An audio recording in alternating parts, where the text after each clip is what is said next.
రైతులు మృగశిర కార్తెలో వేరుశెనగ విత్తడానికి పొలాలను సిద్ధం చేసుకున్నారు. ఈ ఖరీఫ్లో ముందస్తు వర్షాలు కురియడంతో రైతులకు కొంచెం ఆశగా రేకెత్తిస్తోంది.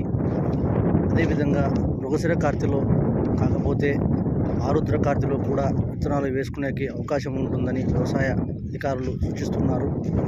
రైతులు ఇప్పటికే ముందు ఖరీఫ్ సీజన్కి సంబంధించి వేరుశెనగ విత్తనాలు పక్కకు తీసిపెట్టుకుని ఆ విత్తనాలను ఒలుచుకుంటూ సిద్ధం చేసుకుంటున్నారు. త్వరలో వ్యవసాయ అధికారులు కూడా వేరుశెనగ విత్తనం పంపిణీ చేసేందుకు సిద్ధంగా ఉన్నారు. రైతులు కూడా వ్యవసాయ కార్యాలయాల్లో తమ పేర్లను రిజిస్ట్రేషన్ చేసుకుంటే త్వరలో విత్తనకాయలు పంపిణీ చేసేందుకు సిద్ధంగా ఉన్నారు. ప్రతి రైతు కూడా తమ పేర్లను వ్యవసాయ కార్యాలయాల్లో సిద్ధం చేసుకోవాలని కోరుతున్నారు. శ్రీనివాస్, విశాలాంధ్ర జర్నలిస్ట్, రాప్తాడు.